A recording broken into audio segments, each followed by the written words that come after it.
It seems to me that the most important question that we should be asking ourselves is, number one, why is the United States, the richest country in the history of the world, the only major country not to guarantee health care to all people?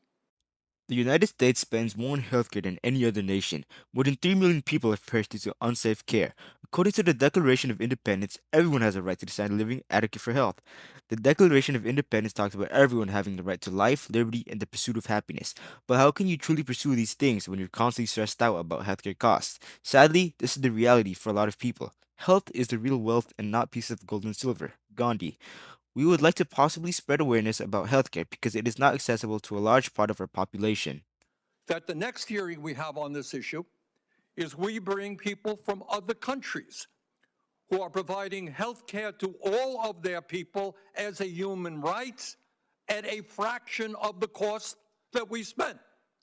So maybe we have somebody from Australia here, which has health care for every man, woman, and child. They're spending about half as much. We're spending close to $15,000 per person. Our problem is not that we're not spending enough money, we're spending a fortune. The question is, where is that money going? Who benefits? Having a lack of access to healthcare has led to many easy preventable deaths. Without healthcare, low-income families and sickness have caused a higher chance of losing their jobs and acquiring medical debt. Eligibility restrictions form a distance between healthcare as income limits and residency requirements, which prevents the care they need. More reasons for not having access are coverage not being affordable and not being able to get coverage. Republicans have voted to kick 15 million people off of their health insurance. They have stripped Medicare of $500 billion. Today in their budget, they are prepared to cancel the coverage for another 4 million people while they soar premiums for everyone. The Republicans are voting to close hospitals and nursing homes.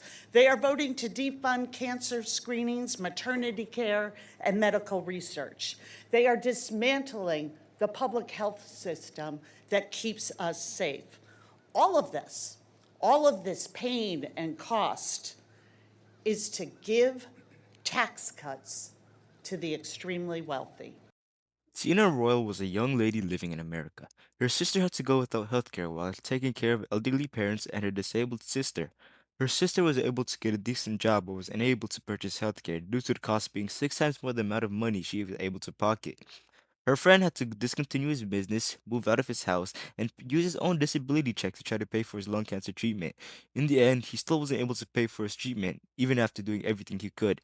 This is why we need to provide quality healthcare to every single person, no matter the situation they're in.